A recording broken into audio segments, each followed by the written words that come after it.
Hare Nama, Hare Nama eva kevalam, Kalo nasteva, nasteva, nasteva gatiranyata.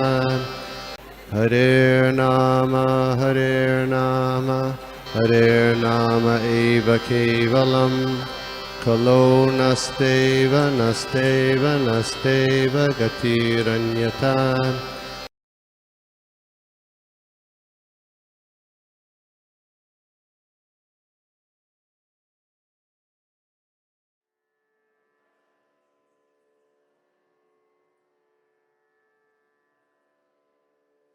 उन्होंने discrimination सा अपने और पांडु के पुत्रों के बीच में बना लिया था, वो वाली चीजें आपने हाईलाइट की थी।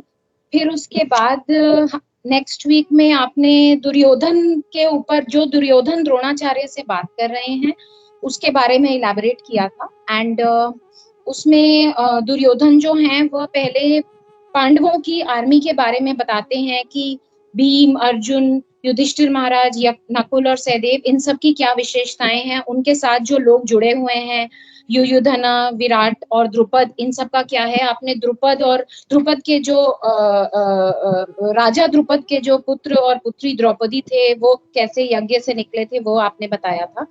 और फिर उसके बाद आपने दुर्योधन एक तरफ ये बताते हैं और दूसरी तरफ वह द्रोणाचार्य को ये भी रीइंफोर्स कर रहे हैं कि खाली उनकी ही नहीं, मेरी भी आर्मी में ऐसे लोग हैं, आप भी हैं, और भीष्म पितामह और कर्ण वगैरह जैसे और बहुत सारे लोग हैं। कई लोगों के वो नाम नहीं लेते हैं, लेकिन ये रीइंफोर्स करते हैं कि उनकी आर्मी पावरफुल होगी, लेकिन मेरी भी आर्मी में ऐसे लोग हैं जो कि मेरे लिए जान न्यौछावर कर सकते हैं, और वह हर तरीके से युद्ध कला में और मिलिट्री साइंस में निपुण है।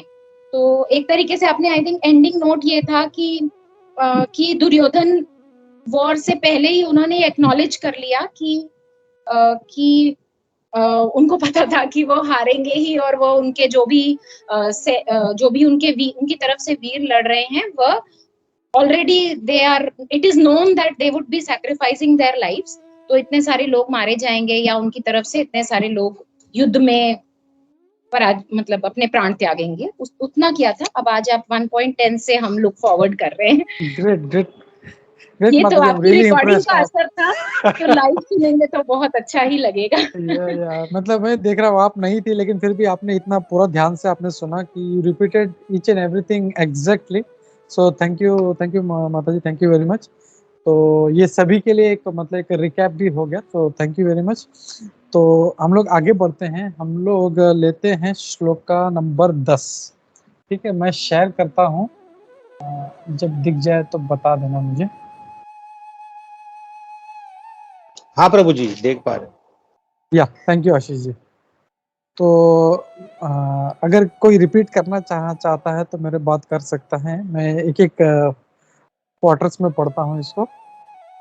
अपर्याप्तम तदस्माकम,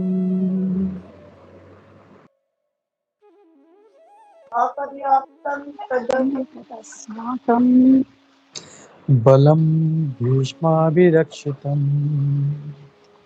बलं भीष्माभिरक्षितम्, पर्याप्तं त्वइदम् एतेषाम्, पर्याप्तं त्विदमेतेषाम्, बलं भीष्माभिरक्षितम्, बलं भीष्माभिरक्षितम्।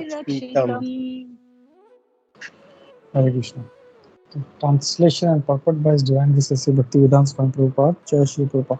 तो यहाँ पे आज हम लोग देख रहे हैं कि वो आगे क्या कह रहा है। दुर्योधन जो है वो कह रहे हैं, our strength is immeasurable and we are perfectly protected by grandfather Bhishma.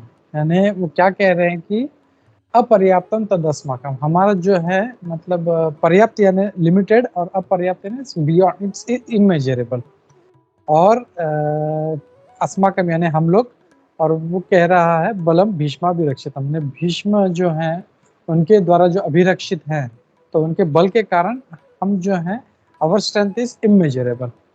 और वो कह रहे पर्याप्तम यानी लिमिटेड है, तो इदम एतेषाम बलम भीमा अभिरक्षितम, यानी भीम के द्वारा जो रक्षित हैं, भीम के बल के द्वारा, वो पर्याप्त है। तो he is making a comparison. तो अभी तक हम लोगों ने देखा कि जो Duryodhana he is very diplomatic, he was very diplomatic in talking, बात करने बहुत एक्सपर्ट था। तो अभी आचार्य कैसे हम लोगों को अलग अलग मतलब बताते हैं वो हम लोग देखेंगे हम लोग। तो एक तो सिंपल एक जो ये है लैंग्वेज में उसने बता दिया कि अपर्याप्त है, हमारा जो बल है वो अपर्याप्त है, वो स्ट्रेंथ इज इमेजरेबल। एंड क्यों? क्योंकि उसको भीष्म जो है, पितामह भीष्म, वो खुद उसकी रक्षा कर रहे हैं। और दूसरी तरफ जो भीम के द्वारा जो रक्षित है वो पर्याप्त है, इट इज लिमिटेड। तो if we see Sanskrit, it is such a wonderful language कि एक वर्ड के कई मीनिंग हो सकते हैं। एंड दिस दुर्योधना वो जो बहुत अच्छी तरह से यूज कर रहा है वो यहाँ पे। तो एक आचार्य बोलते हैं कि यहाँ पे हम लोग देख रहे हैं कि पहले भी उसने भीम का नाम लिया था, अभी भी जो है वो भीम का नाम ले रहा है। तो एक हमारे वैष्णव वो कहते हैं कि जब कोई किसी से प्रेम करता है, जब कोई किसी से ईर्ष्या करता है, या कोई किसी से नफरत करता है, तब वो बार बार उसको याद करता है। जैसे हम लोग देखे कंस भगवान, मतलब हम लोग को 24 घंटे भगवान कृष्ण के बारे में सोचना चाहिए। तो यहाँ पे कंस जो था वो भी 24 घंटे भगवान के बारे में सोचता था, लेकिन that was out of hatred, वो उनसे इतना द्वेष करता था उनसे। और जो गोपियां थी वृंदावन की, वो भी 24 घंटे मतलब जो हमेशा भगवान को याद करती, but that was out of love.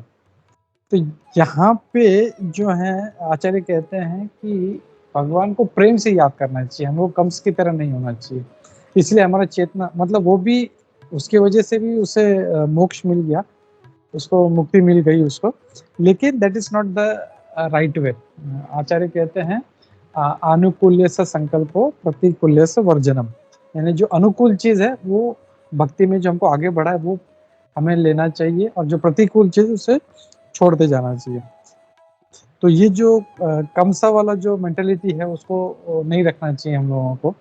And वो मैं यहाँ पे इसलिए कनेक्ट कर रहा हूँ क्योंकि यहाँ पे दुर्योधन जो है वो भीम से इतना द्वेष करता था, इतना नफरत करता था कि बार बार जो है वो अपना जब भी है तो वो भीम का नाम ले रहा है। पहले भी उसने भीम का नाम लिया, भीम और अर्जुन के समान ये लोग जो है पावरफुल हैं, और फिर सबके नाम गिनाता है। यहाँ पे अभी वो ये कह रहा है कि भीमा भी रक्षितम, तो वो यहाँ पे वो टोटली भूल गया है कि एक्चुअली कमांडर इज दृष्टद्युम्न, यहाँ पे भीम नहीं है, बट उसको हेट्रेड इतना है कि बार बार वो भीम को रेफर कर रहा है यहाँ पे।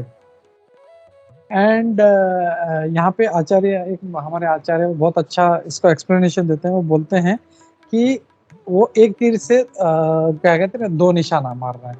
तो एक तो वो पितामह भीष्म को जो है वो पितामह भीष्म जी को उनको एनकरेज कर रहा है कि देखो, मतलब आपके द्वारा रक्षित है तो वी आर सेफ। और दूसरी तरफ वो द्रोणाचार्य जी को मैसेज दे रहा है कि एक्चुअली पर्याप्तम यानी लिमिटेड, और अपर्याप्तम यानी वन मीनिंग इज अनलिमिटेड, और दूसरा जो है इट इज नॉट सफिशिएंट, यानी it is sufficient and insufficient. तो दूसरी तरीके से कह रहा है कि जो पितामह भीष्म हैं इनका पांडवों से बहुत प्रेम है, तो ये जो है मतलब अपर्याप्त हो जाएगा। इसके लिए मतलब द्रोणाचार्य जी आपको ज्यादा केयरफुल रहना है, क्योंकि इनका पांडवों से बहुत प्रेम है। तो you have to be careful and you have to put more efforts, आपको ज्यादा जोर लगाना पड़ेगा, क्योंकि पितामह भीष्म जो है he is too much in love with Pandava, so he might not be sufficient, ये अपर्याप्त हो जाएगा। तो ही वाज वेरी एक्सपर्ट। तो एक ही तीर से मतलब पितामह भीष्म को भी खुश कर रहा है एंड द्रोणाचार्य जी को भी हिज मतलब आगाह कर रहा है कि आप थोड़ा सा केयरफुल रहें आप इस बारे में। तो ये जो है आचार्य हम लोग को इसमें समझाते हैं। तो ये एक मैसेज हम लोग को इस श्लोक में से मिलता है। और या हम लोग नेक्स्ट श्लोका लेते हैं हम लोग, इसी नेक्स्ट श्लोका। अयनेषु च सर्वेषु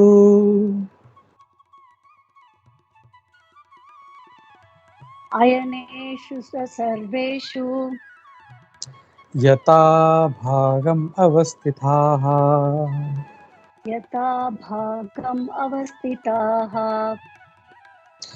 भीष्म एवाभिरक्षन्तु भीष्म एवाभिरक्षन्तु भवन्तः सर्व एव हि। भवन्तः सर्व एव हि। इसका अनुवाद देखते हैं, translation. All of you must now give full support to Grandfather Bhishma as you stand at your respective strategic points of entrance into the phalanx of the army. तो यहाँ पे अब जो है दुर्योधन, उन्होंने जो सामने की जो पार्टी थी, पांडवों की पार्टी, उनके योद्धा गिना दिए, अपनी तरफ की योद्धा गिना दिए। तो he was not counting everybody, तो उन्हें सिर्फ जो मेन जो थे अपनी तरफ से भी, तो he doesn't wanted to dishearten जो बाकी लोगों के नाम नहीं लिए हैं। जैसे हमने लास्ट टाइम भी देखा था कि जब कभी कभी हम लोग जब किसी को थैंक्स बोलना चाहते हैं, there are lot of people, so अगर हम किसी एक को भी मिस कर देते हैं तो ही गेट्स हर्ट।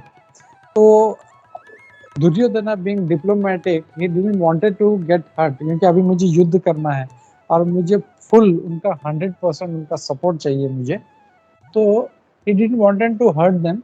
तो इसलिए वो क्या करता है, वो बोलते हैं सभी सर्वेशो, मतलब आप जितने भी हो, इज काउंटिंग एवरीबडी नाउ, इससे कि ये जो व्यू जो हमने बनाया है, अब हम लोग मूवीज में देखते हैं, बाहुबली में देखते हैं, अलग अलग प्रकार के जो व्यू बनते हैं। So every point is very critical, मतलब किसी एक जगह से भी अगर दुश्मन अंदर उसको तोड़ के अंदर चला जाता है तो then that whole view becomes मतलब यूजलेस, और जो बीच का जो मेन महारथी होता है या जो राजा होता है, ही गेट्स किल्ड। सो इसके लिए ही इज एनकरेजिंग, बोला आप सभी लोग जो हैं अपने अपने स्ट्रेटेजिक पोजीशंस पे आप रहो, क्योंकि पितामह भीष्म तो हैं ही रक्षा करने के लिए, भीष्म एवा भी रक्षण तो, लेकिन भवंतः and out of respect is saying, मतलब वो जैसे हिंदी में बोलते हैं तू ये कर, वैसे नहीं, कि आप करके संबोधित कर रहा है कि आप जो हैं, आप सभी लोग इतने यूजफुल हो, आप इतने सभी लोग महान हो, तो आप you all are very important and अपने अपने जो स्टैटिक पोजीशंस पे आप रहो, क्योंकि कभी भी हो सकता है कि कोई शत्रु जो है कहीं से भी हमारे व्यू में या हमारे फैलेंक्स में घुसने का प्रयास कर सकता है। तो योर जो है आपका जो सपोर्ट इसमें बहुत ज़रूरी है, बिकॉज जो पितामह भीष्म हैं वो तो हैं, but he may not be at a time everywhere, so you have to be very careful. तो ये जो है डिप्लोमेटिकली वो सभी को एनकरेज कर रहा है यहाँ पे। तो ये एक पॉइंट हम लोग यहाँ पे देखते हैं कि हाउ दुर्योधन जो है वो हर किसी को वो प्रोत्साहित कर रहा है वो। और यहाँ पे अगर हम लोग देखें तो पितामह भीष्म जो थे, उनका भी जो इतिहास है, उनका जो स्टोरी है पितामह भीष्म का, he was a very great personality right from his age. और पितामह भीष्म जो थे, हम लोग को पता है वो गंगा के पुत्र थे। गंगा और शांतनु जो थे, उनका विवाह हुआ था, और उनसे एक जब विवाह हुआ था तब जब गंगा का, तो गंगा ने कहा था कि आप कभी मुझसे कोई प्रश्न नहीं पूछोगे, you never ask me a question and you never talk, मतलब मुझे कभी गुस्से से बात नहीं करोगे। तो वो जो होते हैं कि वो उनका हो जाता है, और गंगा क्या करती है, एक एक जब उनके पुत्र होते जाते हैं तो हम देखते हैं कि जो पहले के जो 7 पुत्र थे वो ऑलरेडी जो है गंगा में जो मतलब पानी में जाके वो बहा देती है, मतलब पैदा होते ही है। तो शांतनु जी पूछते हैं, बोला कहाँ जा रहे, मैं बच्चे को ले जा रहे, बोला कहाँ, बोले इसको पानी में बहाने के लिए। बोलता अच्छा, उसको पता है मैं इसको पूछ नहीं सकता, गुस्सा नहीं कर सकता, ओके वेरी गुड ठीक है। तो 1 बच्चा, 2 बच्चा, 3 बच्चा, 7, जो 7वां जब होता है, तो ये जब 8वां जब होता है, 7 बच्चे तक वो कुछ नहीं बोलते, लेकिन 8वां में उनका लिमिट मिल जाता है, बोलते है बस इनफ, अब मुझे बताओ ये तुम क्यों कर रहे हो करके। तो बोलते हैं पहले तो कि आपने you ask me a question, तो हमारा जो एक सेटलमेंट था, एग्रीमेंट था, that is broken now, so I am no more your wife now, but I will tell you. तो हम लोग देखते हैं कि एक्चुअली ये जो 8 बच्चे थे, ये पहले ये अष्टवसु थे, और इस अष्टवसु में से ये जो देव नाम का जो था, he was the main in them. और उन्होंने एक बार उनकी जो वाइफ थी, जो देव की जो वाइफ थी, उसको एक जो वशिष्ठ मुनि की जो एक गाय थी वो पसंद आई। She was not an ordinary cow, she was like an kalpavriksha, यानी जो मांगो उससे मिल जाता है। तो वो बोली कि ये हमें चाहिए करके, और वाइफ उनको जाके बोल देती कि आप लेके आओ हमारे लिए। तो ये जो देव था, ये अपने 7 भाइयों के साथ जाके वो उनसे मांगता है, तो वो नहीं देते तो जबरदस्ती करता है। तो तब वशिष्ठ मुनि उनको श्राप दे देते हैं कि बोला कि this is not an appropriate behaviour, तो मैं आप लोगों को श्राप देता हूँ कि आप लोग मृत्यु लोक में जाके रहोगे, पृथ्वी पर जाके रहोगे। तो एक्चुअली वो जो बाकी 7 भाई थे, उनका फुल हार्ट नहीं था, तो वो सब तुरंत वो क्षमा मांगने लगता है कि अरे हमको क्षमा कर दो करके, हमको ऐसी सजा मत दो। तो बोलते हैं ठीक है, मतलब आप लोग जो है कि आप लोग जाओगे, मतलब शाप तो दे दिया है, can not be taken back, तो आप लोग जाओगे लेकिन जल्दी आ जाओगे। लेकिन ये एक जो है, is very adamant, is very stubborn, बोलता है ये जो है ये लंबा रहेगा वहां पर। एंड दैट ही इनकारनेटेड, उन्होंने भीष्म का अवतार लिया था। तो ये जो 7 बच्चे थे, वो 7 बच्चे थे दो, वो इमीडिएटली मतलब पैदा होते ही वापस आ गए। तो ये गंगा उनको बताती है और बोलती है कि अब मैं इसको लेके जा रही हूँ, एंड इसको अच्छा ट्रेनिंग दे के, सब दिला के, she takes him to Brihaspati ji. Brihaspati ji से वो दंड नीति सीखते हैं, फिर परशुराम जी से ही लर्न्स द वॉरफेयर और सब कुछ, मतलब अच्छा इंद्र से इनको सब सेलेस्टियल वेपन्स इनको मिलता है। तो he comes back as a very trained एकदम। और एक बार जब शांतनु महाराज, मतलब काफी साल बाद, वो जब गंगा के तट पर होते हैं तो देखते एक छोटा बच्चा सिर्फ अपने बाणों से सटासट मार के जो है पूरा गंगा का प्रवाह रोक दिया। तो ही गेट सम स्टोरी, ये कौन है ये बच्चा। तो and then he goes and ask, तब गंगा जी वहां पे आती, बोलती ये आपका ही पुत्र है। तो ये जो थे पितामह भीष्म, राइट फ्रॉम हिज मतलब यंग एज, वो इतने शक्तिशाली थे। और हम लोग ये भी देखते हैं जब विचित्र वीर और चित्रांगद के लिए जब वो 3 अंबिका और अंबालिका को लाना था, तो पितामह भीष्म अकेले ही निकल गए। मतलब ऐसा नहीं कि चलो सैन्य मिनिस्टर ये वो कमांडर इन चीफ, सब नहीं, वो अकेले ही गए और इतने बड़े राज्य में इतने सारे सेनाओं के बीच में से तीनों को उठा के लेके आ गए। तो सब पीछे आए लेकिन उनको पकड़ भी नहीं पाई, वो सो फास्ट। लेकिन पितामह भीष्म ने सोचा कि मुझे थोड़ा सा इनको सबक सिखाना चाहिए, वो रुक जाते हैं, थोड़ा उनका वेट करते हैं, सबको परास्त करते हैं, सबको भगा देते हैं वहां से, एंड वो तीनों को लेकर। तो from this we can see कि how powerful was Pitamah Bhishma, because here he was expert in everything.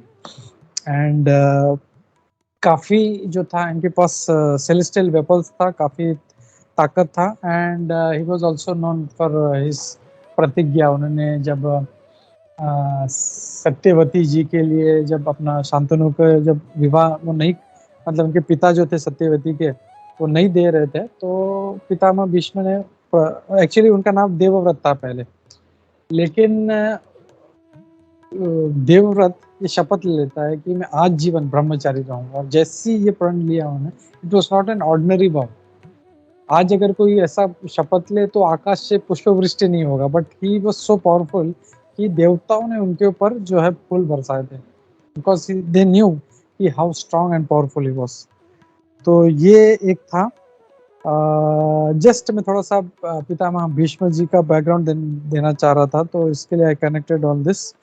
और परशुराम जी भी जो थे वो उनके गुरु थे, and that time he was the most eldest person, वहाँ के सबसे जो सीनियर पर्सन थे हम लोग बोल सकते हैं उस टाइम के, पितामह भीष्म थे। और इसीलिए आगे जो है नेक्स्ट श्लोक में हम लोग देखेंगे, वो उनको कुरुवृद्ध नाम से पुकारता है उनको।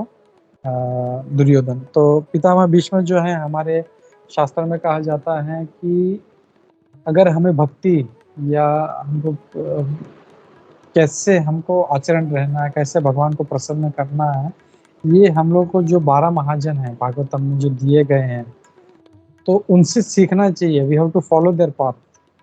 और उन 12 महाजनों में से एक पितामह भीष्म जी भी हैं।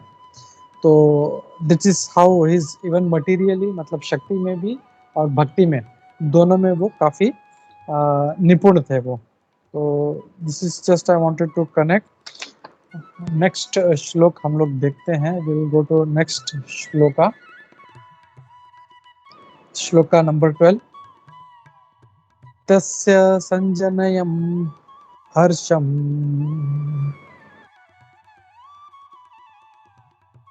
तस्य संजनयन् हर्षं कुरु वृद्ध पितामहः कुरु वृद्ध पितामहः सिंहनादं विनोद्यच्चैः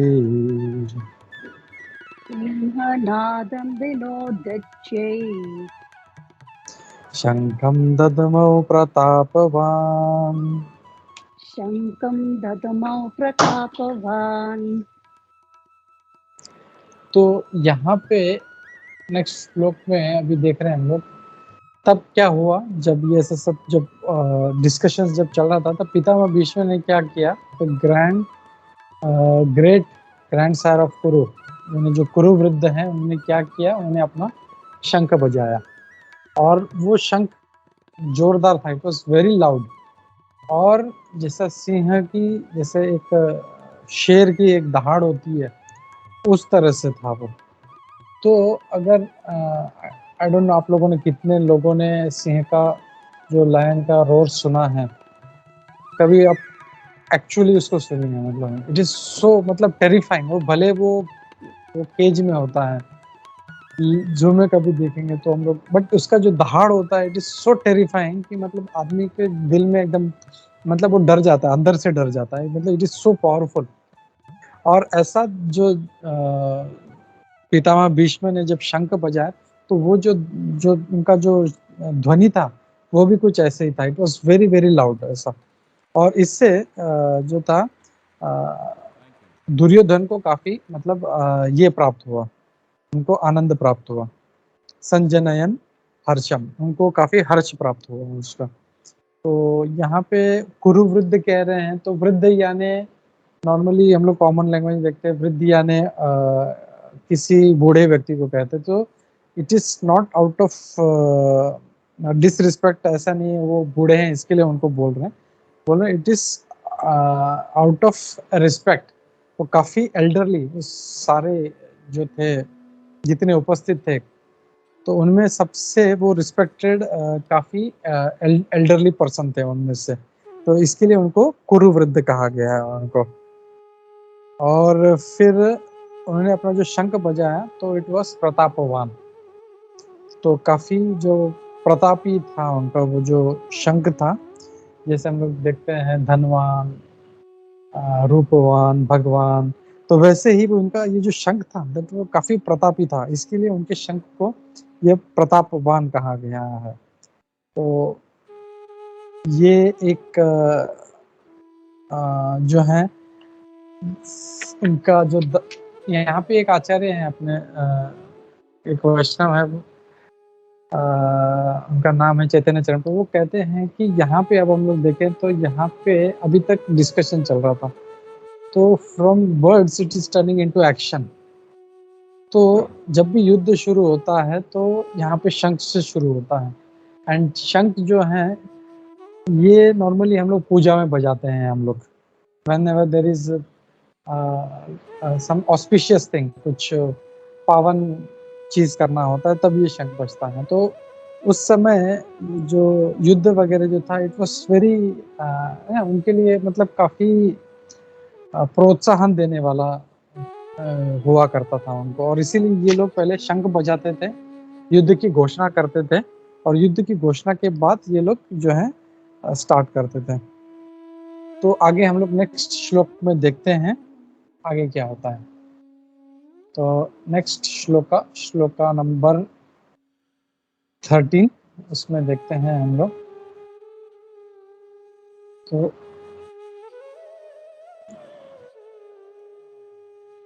ततः शंकाश्च भैर्यश्च ततः शंकाश्च भैर्यश्च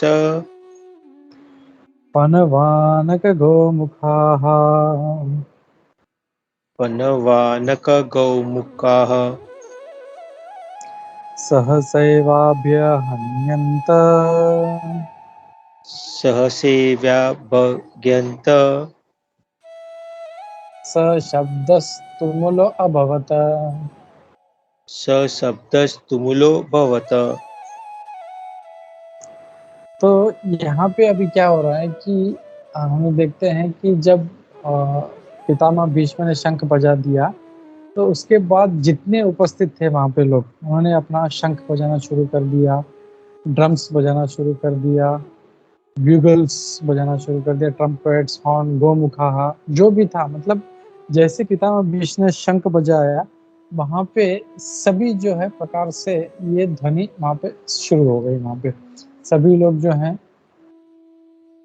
अपने अपने शंख बजाने लगे, ड्रम्स बजाने लगे। तो जस्ट इमेजिन यहाँ पे जितने थे ये सब योद्धा थे।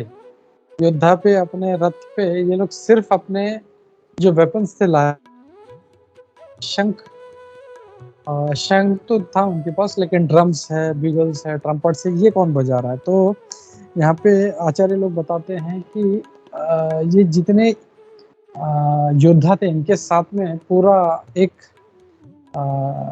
लोग आते थे इनके साथ में, मतलब जो ड्रम्स बजाते थे शंख इस युद्ध के समय, या ट्रम्पेट्स बजाते थे। और ये कैसा था, एक धर्म युद्ध होता था कि जब शंख बजेगा तब युद्ध स्टार्ट होगा और शाम को जैसे ही सूर्यास्त हो जाएगा। मतलब एक डिसिप्लिन और एक क्या बोलते हैं ना, एटिकेट्स के साथ में था। मतलब ऐसा नहीं कि अंधेरे में हमको हमला करना है, या जैसे ही सूर्यास्त हो गया, सूरज डूब गया, अंधेरे में कोई वॉर नहीं होगा, शंख बजेगा and everybody will go back to their tents and वहाँ पे फिर वो खाना उनका सब था। और इट वाज सो, मतलब इतना ऐसा मतलब युद्ध था जहाँ पे जो पांडव के सैनिक थे वो कौरवों के खेमे में जाते थे, जो कौरवों के सैनिक थे वो पांडवों के खेमे में जाते थे। व्हाई इट वाज बिकॉज ये सारे जो थे ये एक दूसरे के रिलेटिव्स, फ्रेंड्स, कोई ना किसी से समहाउ दे वर कनेक्टेड, एक दूसरे को अच्छी तरह जानते थे। और जैसे युद्ध खत्म हो जाता था, दिन में तो एक दूसरे को मारने के लिए तैयार है, मतलब कब इसकी जान ले लो ऐसा। और जैसे युद्ध खत्म हो गया फिर जाके बेड में साथ में खाना खा रहे हैं, गले मिल रहे हैं, बात कर रहे हैं। हाँ, तो I was not able to मतलब एसिमुलेट, मतलब ऐसे कैसे हो सकता है। तो एक चैतन्य चरण प्रभु हैं, उन्होंने बहुत अच्छा उन्होंने एनालॉजी दिया, I liked it very much. बोला, उन्होंने बोला कि you consider this as like a India Pakistan match. बोला इंडिया पाकिस्तान मैच जो होता है तो it is almost like a war. मतलब जो है वो मतलब ऐसा बैटिंग करते हैं, ऐसा बॉलिंग करते हैं, मतलब जबरदस्त, there is so much enmity. लेकिन जैसे शाम हो गया वो नीचे होटल में जाते हैं, साथ में बैठ रहे हैं, हंसते हैं, बात करते हैं, गले मिलते हैं, साथ में खाना खा रहे हैं, तो तब वो सब भूल जाते हैं।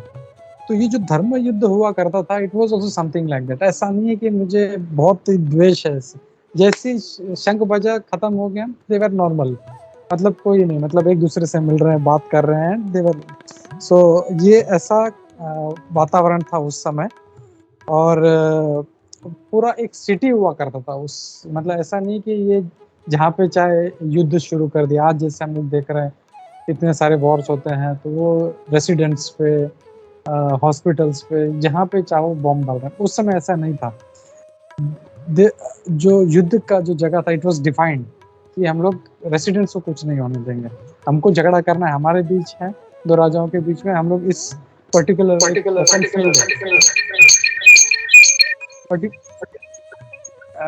फील्ड है वहाँ पे ये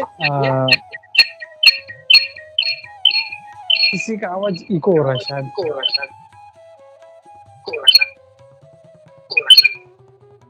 एक मिनट, या ओके, थैंक यू। तो ये मतलब ऐसा हुआ करता था ये। तो और इन्होंने जब फील्ड पे वॉर होता था एंड रेसिडेंट्स को कोई मतलब कुछ लेना देना नहीं था, और उस उनके साथ में जितने भी योद्धा थे उनके साथ में पूरा एक जो था कुक्स आते थे उनके साथ, उनके मनोरंजन के लिए सभी प्रकार का व्यवस्था हुआ करता था उनका वहाँ पे। और जैसे ही युद्ध खत्म हो गया तो ये लोग अपना जो थे युद्ध मैदान में जाते थे और वहाँ पे युद्ध हुआ करता था।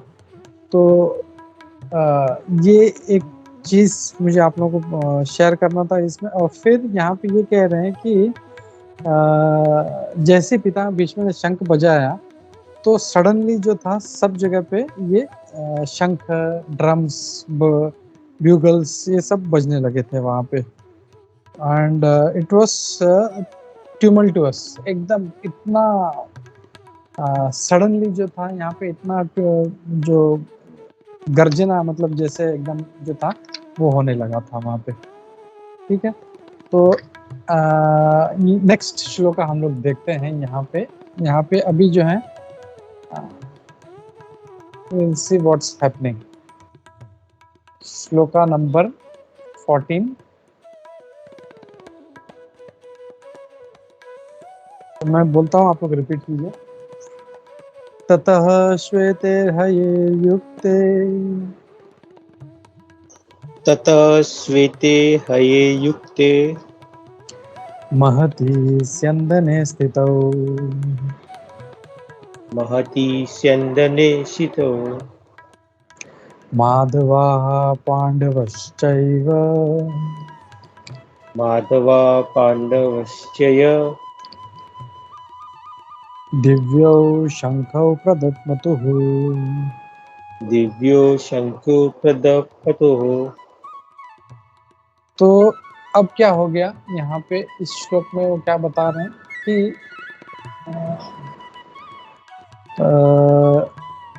दोनों तरफ से मतलब दूसरी तरफ से ये तो इनका हो गया था। अब पितामह भीष्म का बता रहे थे, अब दूसरी तरफ क्या हो रहा है कि ऑन द अदर साइड भगवान कृष्ण, माधव और Pandav, on the other side both lord Krishna and Arjuna station on the great chariot drawn by the white horses sounded their transcendent conscious. तो अब जब पितामह भीष्म ने शंख बजाया तो दूसरी तरफ से यहाँ पे अब पहली बार यहाँ पे भगवान कृष्ण का एंट्री हो रहा है यहाँ पे, और वो जो है अर्जुन के साथ में आ रहे हैं। तो जैसे वो जो चैतन्य चरण प्रभु है वो बहुत लॉजिकली मतलब हम लोग रिलेट कर सके ऐसे हम लोग को समझाते हैं। तो वो बोलते हैं कि जैसे कोई बड़ा मूवी देखते हैं हम लोग, तो जब फर्स्ट टाइम हीरो जब आता है, जो हीरो का एंट्री होता है, तो कैसे पहले उसका कार दिखाते हैं, फिर उसका दरवाज़ा खुलता है, फिर उसका सिर्फ पाँव दिखता है, एंड फिर धीरे धीरे धीरे कैमरा जो है फिर उनकी तरफ जाता है। तो यहाँ पे वैसे ही हो रहा है। यहाँ पे यहाँ पे क्या हो रहा है, उनका जो रथ है उनका महति स्यन्दने स्थित हो, उनका जो रथ है ग्रेट चैरियट वो उसका एंट्री हुआ यहाँ पे।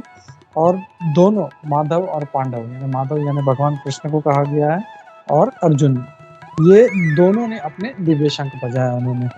तो अब क्या हो गया कि ये एक कल्चर है कि मतलब जब भी शंख बजता है तो सारे जो योद्धा हैं अपना अपना शंख बजाना शुरू करते हैं। तो यहाँ पे पहले पितामह भीष्म ने शंख बजाया था। अब यहाँ पे सबसे पहले भगवान कृष्ण और अर्जुन अपना शंख बजाते हैं यहाँ पे। तो ये जो रथ है इनका, तो ये भी कोई साधारण रथ नहीं था। Just wanted to connect this कि हम लोग को मतलब समझ में आया कि कितना दिव्य शंख था, सॉरी रथ था इनका। ये जो रथ था उनका, इट वाज वेरी डिवाइन। तो जस्ट टू अंडरस्टैंड दैट, एक बार क्या होता है कि भगवान कृष्ण और अर्जुन जब इनको ये जो खांडव प्रस्थ दिया जाता है, तो खांडव प्रस्थ जो था इट वाज मतलब पूरा वीरान जंगल है, बंजर जमीन जैसा था, पूरा जंगल था उसमें। और जब दुर्योधन का कहा तो बोले ठीक है आप ये खांडव प्रस्थ ले लो, और उसको पता था यहाँ पे कुछ हो नहीं सकता है यहाँ पे, तो ऐसा जमीन दे दिया उन्होंने, बोले ठीक है। और ये दोनों एक बार भगवान कृष्ण और अर्जुन वहाँ पे विचरण कर रहे थे, तब सडनली एक ब्राह्मण जो है कहीं से आउट ऑफ मतलब ब्लू जस्ट सामने आ जाता है और बोलते हैं मुझे आपसे भिक्षा चाहिए। तो उस समय ऐसा हुआ करता था, आजकल तो इतना नहीं होता, लेकिन जब कोई ब्राह्मण या कोई ऐसा आता है कि मुझे आपसे भिक्षा चाहिए, तो इमीडिएटली खास करके kshatriya they never used to give, सब बोलिए क्या चाहिए। तो बोलते हैं कि ये जो खांडोप्रस्थ है, मुझे बहुत भूख लगी है और इस खांडोप्रस्थ को मैं खाना चाहता हूँ। तो जब ऐसा बोलते हैं तो अर्जुन थोड़ा सा ये हो जाता है कि ये कोई साधारण व्यक्ति नहीं है, मतलब ये जो जंगल खाना चाहता है, मतलब क्या बात है। तो पूछते हैं कि हु आर यू, आप कौन हो करके। देन ही कनेक्ट, सो बोलते हैं कि मैं अग्निदेव हूँ मैं, और मेरा पेट इतना खराब हो गया है, इट इज सो इनडाइजेस्टेड। क्यों, उससे उसका भी एक है कि बहुत पहले वो बताते हैं कि एक श्वेतकी नाम का एक ऋषि हुआ करता था, और उसने इतने यज्ञ किए, इतने यज्ञ किए, इतने यज्ञ किए, हजारों वर्ष तक वो यज्ञ कर रहा था, और वो यज्ञ में घी डाल डाल के बोलते मेरा पेट का पूरा बैंड बच गया है, सत्यानाश, I am not able to digest. तो यहाँ पे ये जो जड़ी बूटियां हैं, यहाँ पे जो औषधि है, ये अगर मैं खाता हूँ तो आई विल बी क्योर्ड, मुझे ठीक होना है मुझे। तो बोलते प्रॉब्लम क्या है, आप अभी तक मतलब हमारा क्यों वेट करो। तो बोलते यहाँ पे मैं जब भी जाता हूँ तो यहाँ पे बहुत सारे राक्षस प्राणियों के रूप में रह रहे हैं, और तक्षक नाम का जो एक है नाग है, जो मतलब वो एन असुर, बोलते ये भी यहाँ पे रह रहा है, और वो इंद्र का मित्र है। तो जब भी मैं मतलब अग्नि बन के इसको खाने जाता हूँ तो वो तुरंत वर्षा कर देता है और ऐसा बात बुझा है, तो मैं खा नहीं पा रहा हूँ, तो आई नीड योर हेल्प। बोलते अच्छा ठीक है, बट अभी तो हम लोग तो ऐसे ही विचरण करने के लिए, हमारे पास कुछ है नहीं, मतलब तो अगर देवताओं से युद्ध करना है तो वी नीड स्पेशल इक्विपमेंट्स, हम लोग को चाहिए, तो हमको रथ चाहिए और धनुष्य चाहिए। तो बोलते ठीक है, तब अग्नि जो है वो उनको ये जो यहाँ पे मेंशन किया गया रथ, तो स्पेशल रथ वो उनको देते हैं, और उनको जो गांडीव, उनको जो उनका जो इतना वेल नोन फेमस उनका जो था गांडीव जो था धनुष्य, वो देते हैं उनको। और वो इतना मतलब इतना भयानक था, मतलब इट वाज सो पावरफुल कि वो सिर्फ उनका जो टनकार था, मतलब जस्ट वो उसका जो पीछे का रस्सी होता खींच के छोड़ते थे तो पूरा विश्व में उसका टनकार सुनाई देता था। सो वो जो गांडीव था वो भी उन्होंने दिया था, और एक तुनीर दिया था उन्होंने, क्रीवर बोलते हैं उसको।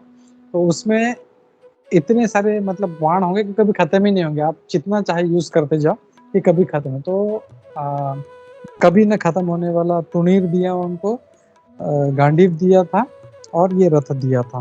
तो जस्ट ये रथ की बात आई तो I thought I will connect this past time of Lord. तो ये था, और इस रथ में बैठ के अब दोनों भगवान कृष्ण और अर्जुन जो है वो शंख बजा रहे हैं यहाँ पे। तो अगले श्लोक में जो है यहाँ पे सबके शंख के नाम आएंगे, तो विल स्टार्ट दैट 15वें श्लोक से हम लोग पढ़ते हैं हम लोग। तो श्लोका नंबर 15 हम लोग देखते हैं।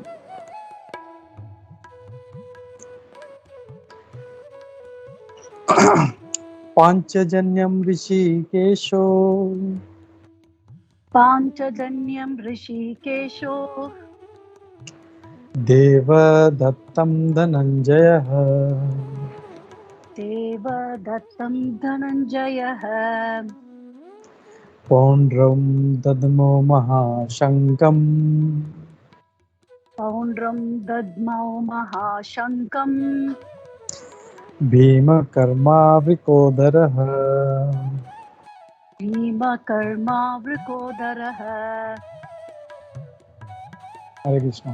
तो यहाँ पे अभी हम लोग देख रहे हैं कि ये जो शंख हैं, ये शंख के नाम यहाँ पे शुरू हो गए हैं। तो यहाँ पे सबसे पहला जो शंख है तो भगवान के कृष्ण का आता है, और उसका नाम है मतलब यहाँ पे तो एक चीज़ तो है कि भगवान, हम लोग को ये समझना है कि यहाँ पे हर बार अगर किसी को, चाहे अर्जुन को या भगवान कृष्ण को किसी नाम से संबोधित किया तो देयर इज सम हेतु, कुछ पर्पस है, and that philosophy will try to understand अगली बार जब भी हम। तो यहाँ पे ऋषिकेश उनको क्यों कहा गया है कि ऋषिक यानी इंद्रियां हमारी, और ईश, ऋषिक ईश यानी जो हमारे इंद्रियों के जो स्वामी हैं, इंद्रियों के जो कंट्रोलर हैं वो हैं भगवान कृष्ण और ऋषिकेश। तो यहाँ पे भगवान कृष्ण हैं जो हम सभी के इंद्रियों के स्वामी हैं, इज द कंट्रोलर। और एक्चुअली हम लोग देखें तो उनके ही इच्छा से Arjuna was ready to fight, उन्होंने पूरा मतलब धनुष्य भी तान लिया था, he was ready to fight, हमने देखा पहले। लेकिन भगवान कृष्ण उनके इंद्रियों को, उनके माइंड को कंट्रोल करके ये जो भगवत गीता का पाठ हम लोग को देना था, इसके लिए उन्होंने यहाँ पे ये अरेंज किया ताकि हम लोग भगवत गीता को सुन सकें हम लोग। तो इसलिए यहाँ पे भगवान कृष्ण को ऋषिकेश यहाँ के संबोधित किया गया। और उनका जो शंख है उसका नाम है पांचजन्यम। तो ये पांचजन्य भी आई थिंक आपने सबने सुना होगा। तो ये जब भगवान कृष्ण छोटे थे, बलराम जी के साथ संदीपनी मुनि के आश्रम में जब शिक्षा ले रहे थे, तो एक्चुअली उनको जरूरत नहीं है शिक्षा का, बिकॉज ही इज भगवान। आजकल के जो भगवान जो हम लोग सो कॉल्ड जो देख रहे हैं भगवान, इसका अवतार बोल रहे हैं, उसका अवतार बोल रहे हैं, साउथ में भी कोई भगवान का अवतार है। तो ये लोग जो हैं प्रैक्टिस करके, योग करके, ये बाद में 40-50 साल के बाद उनको याद आता है कि मैं भगवान हूँ। But it is not like that. भगवान हमेशा भगवान है, चाहे वो छोटे बच्चे हों। जब वो पूतना का जब दूध पिया था, उन्होंने स्तनपान किया था, उस समय ही भगवान थे। उनको ऐसा नहीं था बड़ा होके कुछ ट्रेनिंग लेके फिर भगवान बना। Lord is always Lord, he is always भगवान। तो इसीलिए उन्होंने छोटे मतलब he was hardly few days old. लेकिन पूतना जैसे इतनी भागवत में कहा गया कि पूतना जो राक्षसनी थी, जब वो गिरी जमीन पे तो she was almost 12 miles, around 18 to 20 kilometres long उसका बॉडी था। इतनी भयानक थी वो। और उसको एक मतलब ऐसी जस्ट उसका मतलब दूध के साथ में जो उनका प्राणवायु था वो भी खींच लिया उन्होंने। तो he is always Lord. We have to understand that one thing. And वो जो ट्रेनिंग लेने क्यों गए, क्योंकि वो हम लोग को सिखाना चाहते हैं। ये भगवत गीता में बोलते भी है भगवान की जो एक श्रेष्ठ व्यक्ति करता है, यद यद आचरति ही श्रेष्ठ तद एव प्रजनाः। वो हम लोग आगे देखेंगे तीसरे अध्याय में कि जो भी एक ग्रेट व्यक्ति करता है उसको फॉलो करते हैं। आज कोई किसी बड़े सेलिब्रिटी ने, किसी स्टार ने कुछ तरह का मूछ रख लिया या दाढ़ी रख लिया तो लोग उनको फॉलो करना शुरू करते हैं। कुछ कपड़ा पहन लिया तो उसको फॉलो करना शुरू करते हैं। तो this is there right from earlier ages, ऐसा नहीं है कुछ नया है।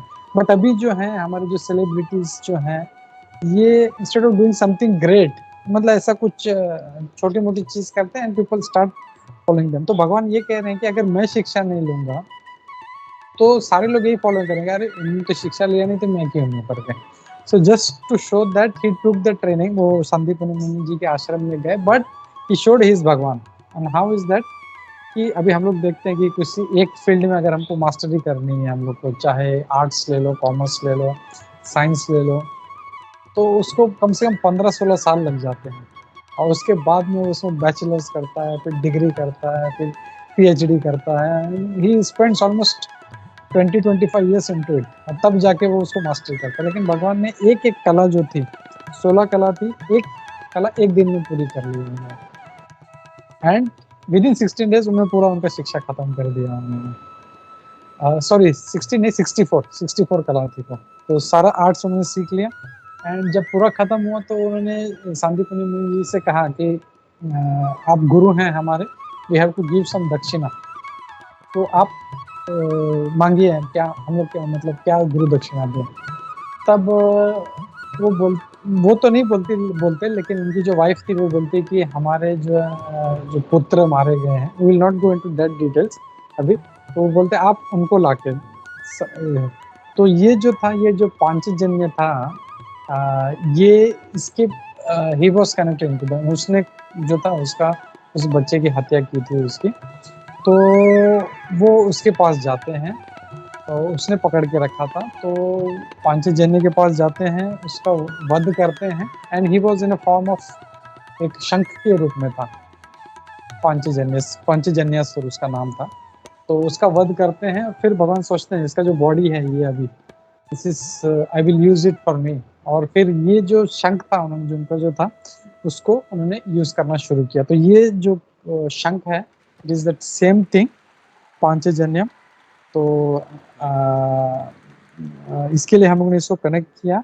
और फिर नेक्स्ट धनंजय। तो अब अर्जुन को धनंजय क्यों कहा है? क्योंकि अर्जुन जो था जब ये राजसूय यज्ञ होने वाला था युधिष्ठिर महाराज का, तो चारों भाइयों को उन्होंने अर्जुन, भीम, नकुल और सहदेव उनको चारों दिशाओं में भेज दिया फॉर कलेक्टिंग वेल्थ। तो सबसे ज्यादा जो धन थे वो अर्जुन जी लेके आए थे। वो जिस डायरेक्शन से गए थे he brought lot of wealth, इसलिए उनका एक नाम धनंजय पड़ा है। तो धनंजय का जो मैंने अर्जुन जी का जो शंख था उसका नाम था देवदत्त और पौंड्रम ददमो महाशंखम। तो भीम कर्म वृकोदरः। तो यहाँ पे अभी 3 लोगों का है, भगवान कृष्ण का पांचजन्य है, अर्जुन जी का देवदत्तम है और वृकोदर। वृकोदर कौन है? ये है भीम। तो उनके बारे में कहा गया। और वृकोदर क्यों कहा गया है उनको? बिकॉज अगर हम लोग देखें मतलब ही वॉज वेरी ह्यूज, बहुत विशाल थे और बहुत खाते थे वो। लेकिन उनका जो टमी था, उनका जो पेट था एकदम स्लिम था एकदम। और जो वृक यानी संस्कृत में होता है वुल्फ, तो वुल्फ भी जो है इज ऑल्सो वोरेशियस ईटर। लेकिन उसका जो टमी है हम लोग देखते हैं उसका शेप कैसे होता है, एकदम ऐसा पेट बहुत कम होता है। इसलिए यहाँ पे उनको उदर मतलब पेट और वृक यानी वुल्फ के समान, इसलिए वृकोदर। इसके लिए हम लोग एक नाम देखते हैं भगवान का दामोदर है। भगवान कृष्ण को मैया यशोदा ने दाम से यानी रस्सी से बांधा था उनके पेट उदर पे, इसलिए उनका एक नाम दामोदर भी है। तो यहाँ पे इसके लिए उनको वृकोदर कहा गया है उनको।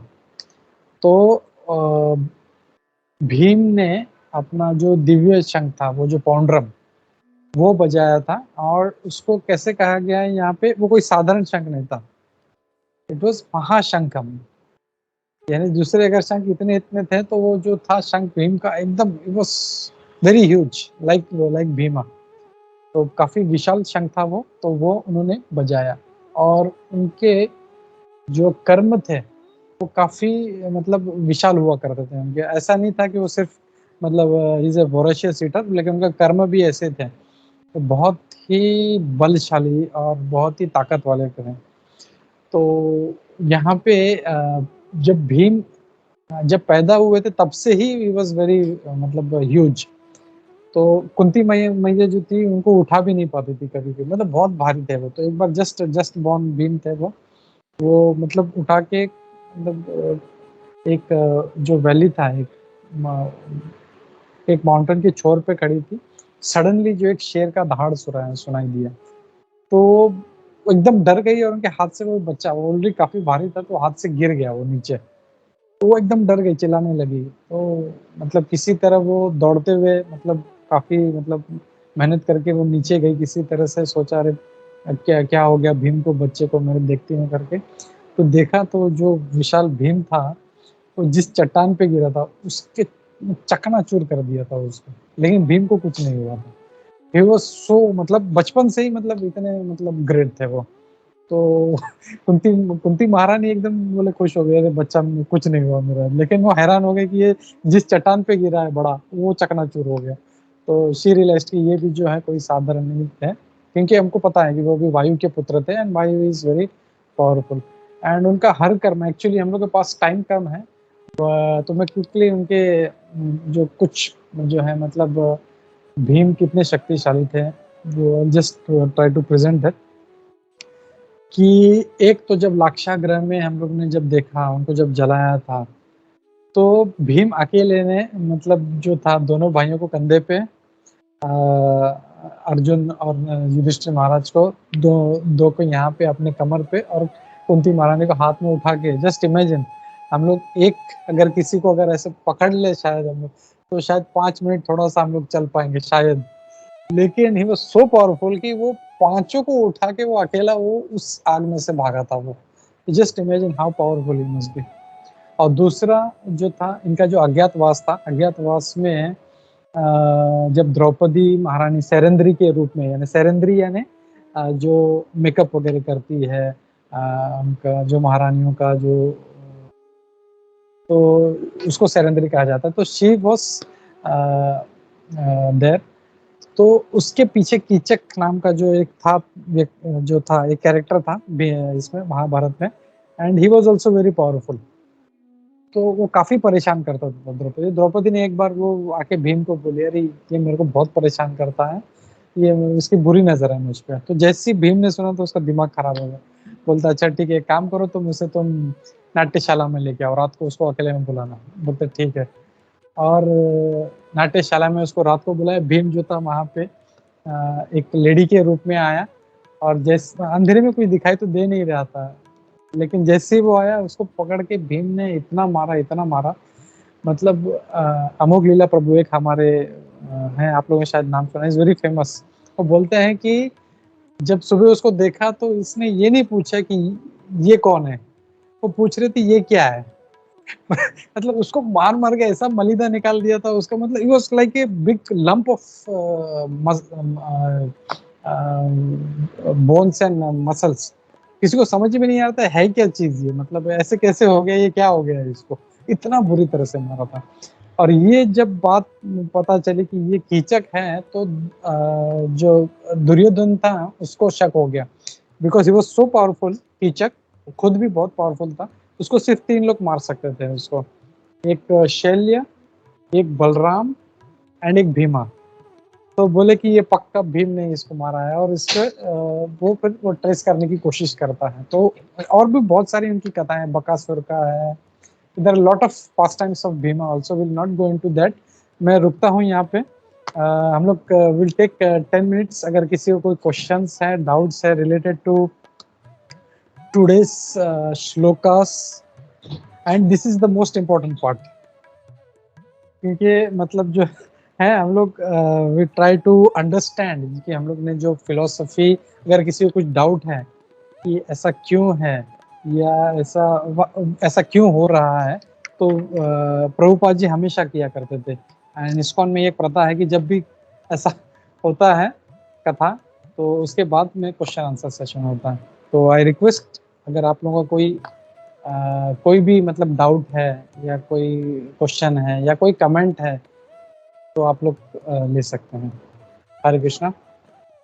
Thank you everybody.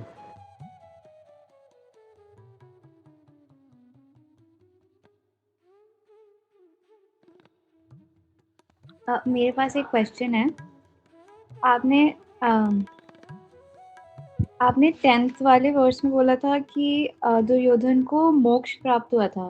तो मुझे बस ये जानना है कि मतलब उन्होंने कुछ अच्छा तो करा नहीं, तो उनको मोक्ष क्यों प्राप्त हुआ?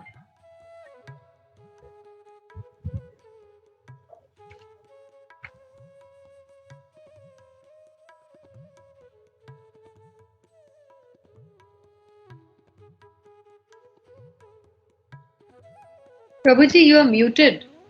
तो आपने कंस और उनके कंस के लिए ये बात बोली थी कि क्योंकि वो कृष्ण का नाम इतनी बार लेते थे, भले ही वो नेगेटिव उसमें लेते थे, दुर्योधन के लिए बोला था, तो ऐसा मैंने नहीं सुना, नहीं तो मुझे भी डाउट होता।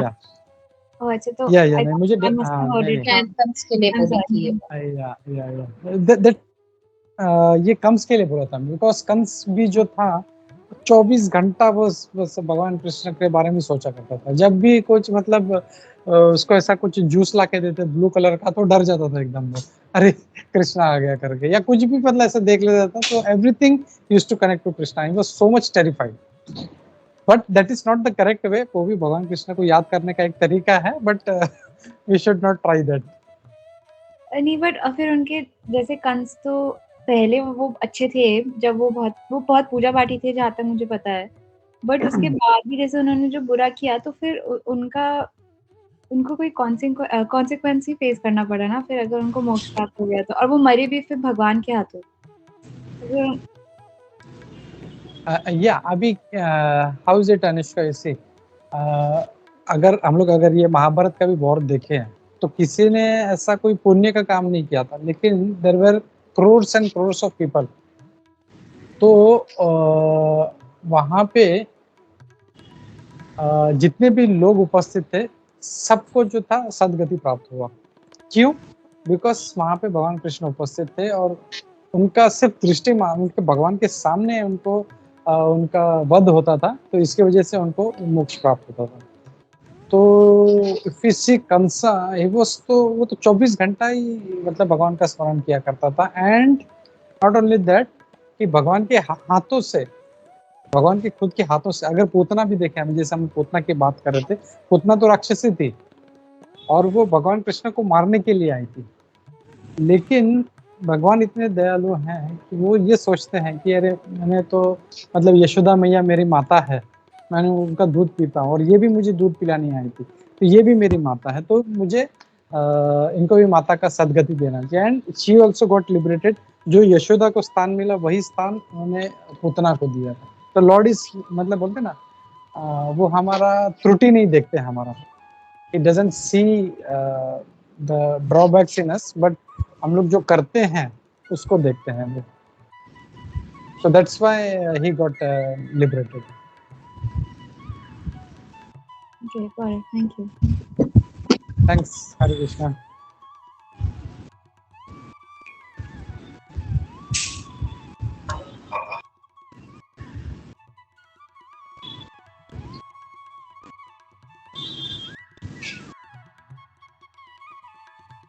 और कोई प्रश्न, other questions, doubts? Prabhuji, I had a question on liberation only. I don't know where I read or heard this somewhere. Isn't everybody who dies in this war actually gets liberated?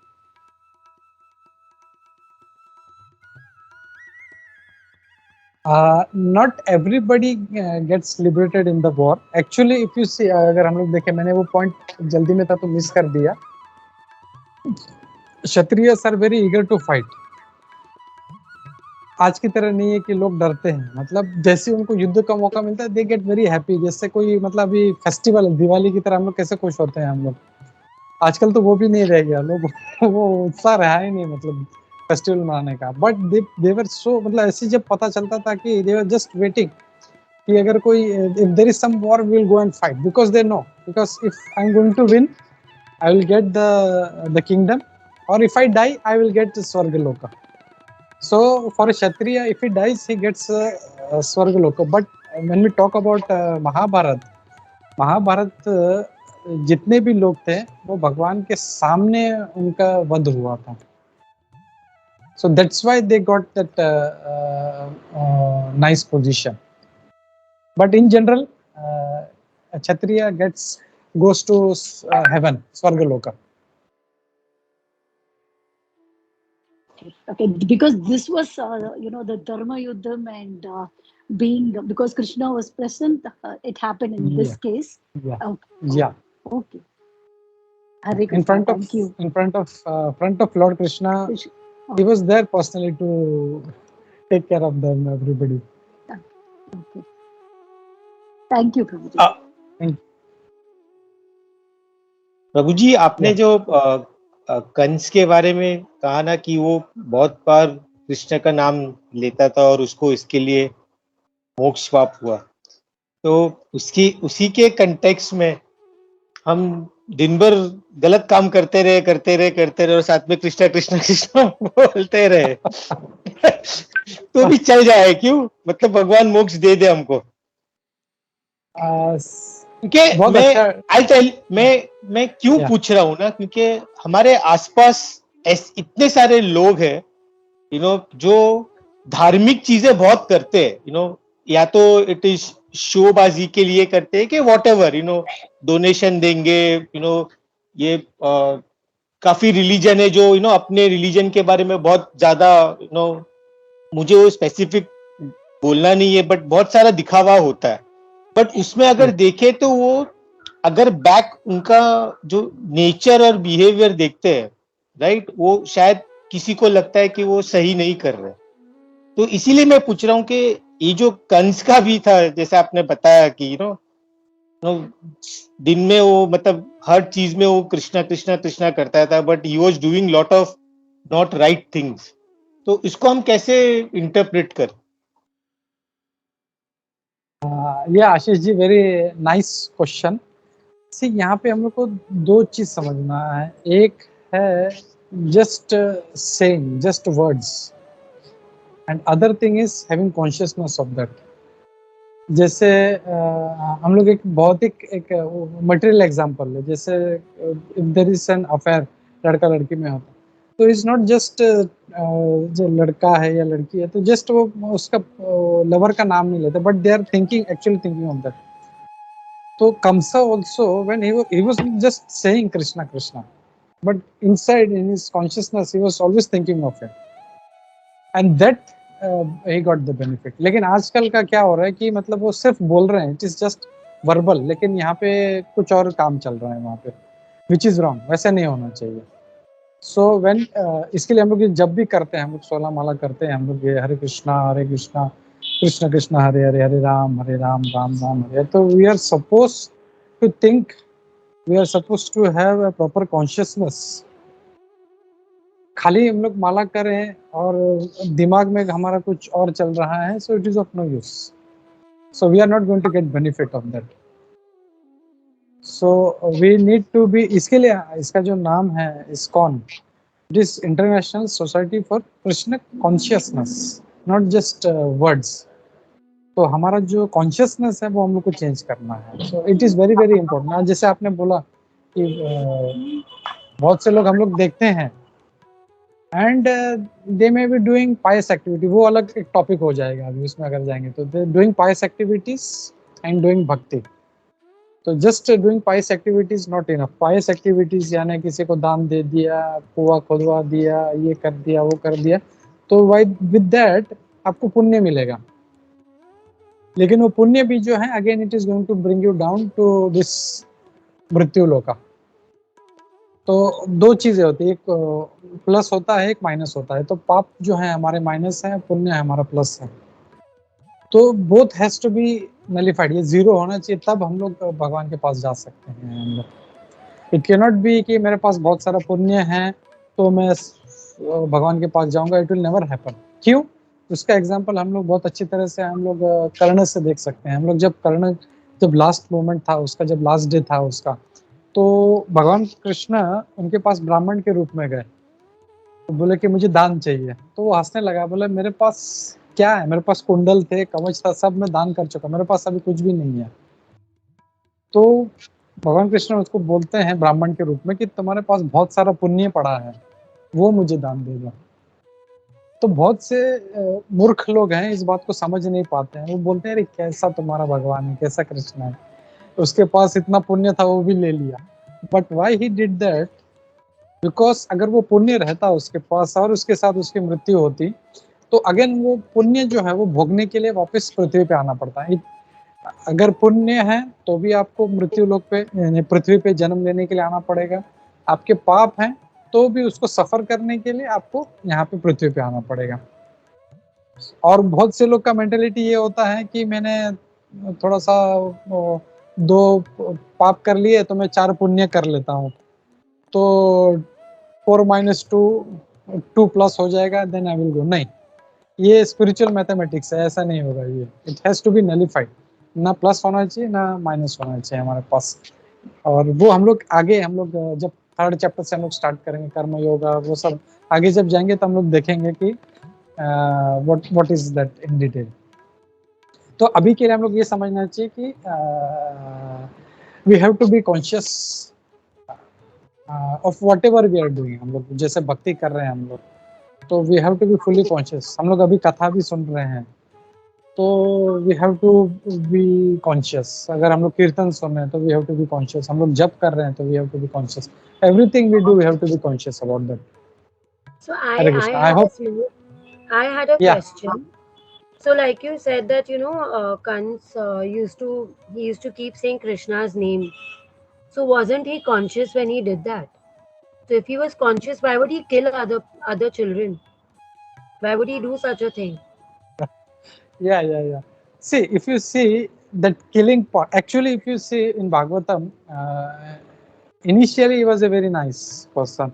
Or when he was getting Devaki married to Vasudev, he was the first one. हर चीज में आगे था, मेरी बहन की शादी, मेरी बहन की शादी, और वो मतलब खुद ये सब अरेंज कर रहा था. So he was a very nice person. But when that Akashvani happened, कि ये जो जिसके साथ तू मतलब लेके जा रहा है, जिसका तू विवाह कर रहा है, इसका 8वां पुत्र तू तेरा वध करेगा. So with that, it's a fear. मृत्यु मतलब कोई नहीं चाहता. Nobody wants to die. And because of that, he started. He wanted to kill Devaki first, but Vasudeva was very smart. He said, by killing Devaki, the problem is not solved. So your problem is the 8th child. So don't worry. मैं आपको वो 8वां जो पुत्र है वो लाके दे दूंगा. तब तक चाहिए तो हम लोग आपके कारागृह में रहें. Himself he said, you keep us in prison. Kans ने नहीं बोला कि मैं तुमको इसमें जेल में रखता हूँ. वसुदेव हिमसेल्फ सेड, मैं आपके जेल में रहूंगा तब तक, जब 8वां पुत्र होगा आपको डिलीवर कर देंगे और हम लोग फिर चले जाएंगे. Even on that Kansa said कि जब एक्चुअली जब पहला पुत्र होता है तो वसुदेव वो लेके जाता है अपना पहला पुत्र. तो ही सेड नहीं, मुझे पहला पुत्र नहीं चाहिए, मुझे 8वां पुत्र मारने वाला है. But the best part is that वो 8वां पुत्र ही कृष्ण है जिनका नाम वो जपते हैं. Yeah. So that Correct. is But my point was it was only out of fear he did all these things, and that was all the killings what he did was before Krishna was born. And later on when he didn't realize, तो उसने जब देखा वो 8वां पुत्र नहीं पुत्री है और उसको ही मारने जाता है, तो योग माया comes out and says already your death has incarnated, so you are going to die anyway. और उसके बाद में he starts having fear of Krishna. okay. Thank you. Thank you. Can I know your name? Sorry, it is just saying CK. I am not able to. My name is Charmi. Oh yeah. I heard about you a lot from Vishakha Mataji. Yes. Yeah. Thank you. It was an amazing session. There's lots to learn.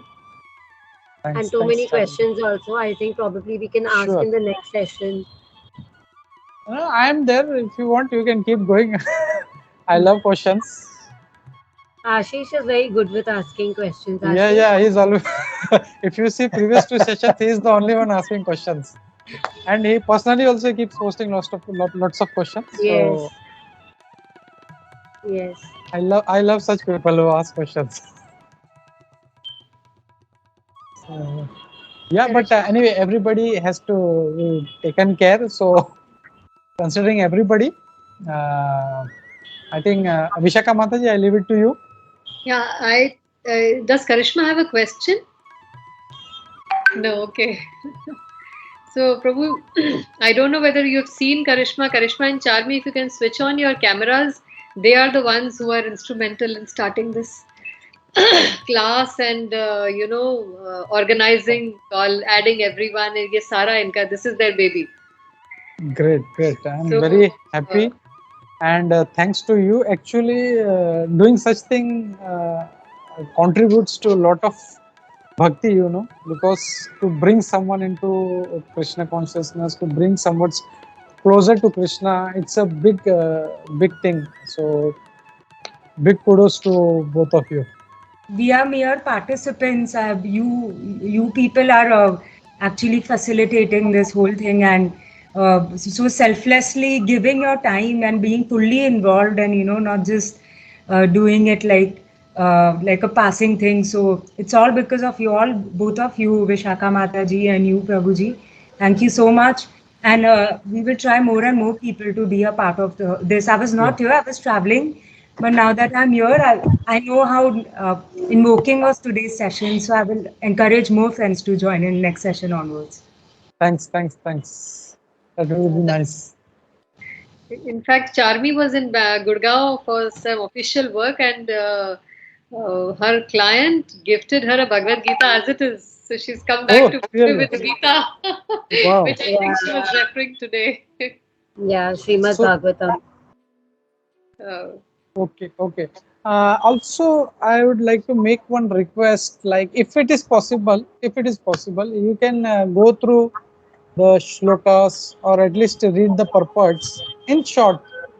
Spend 10 minutes, 15 minutes before coming to session. So, or you can do it 2 days before, 3 days before. So it will give you a good overview. So, and you will also have some lot of questions. अरे प्रभु ने ऐसा बोला, मैंने ये पढ़ा तो मुझे तो ये समझ में आया, तो ऐसा क्यों बोलना? So there will be lot of connection. You can do that. So just if possible, you can do that. Sure. Yes, we will. Definitely. Thanks. Do you all have a recording of the previous sessions which we can go through? Yeah, previous 2 recordings have been done and posted in the group. I will repost it, and today's also I am recording now, so that also I will post it. Okay, sure. Thank you. Thank you very much. Thank you. Hare Krishna. Thanks. Hare So, Krishna. yeah, thank you very much. Thank you all. And if there are no questions, I would like to take your leave. Yes, thank you so much, Prabhu, for your time. Thank you, Prabhuji. Thank you. Thank Thank you. Thank Hare you, Krishna. Prabhuji. Thank you. Thank you. Thank you, Hare Vanita Krishna. ji. Thank you, Prabhuji. Hare Krishna. Hare Krishna. Hare Krishna. Hare Krishna.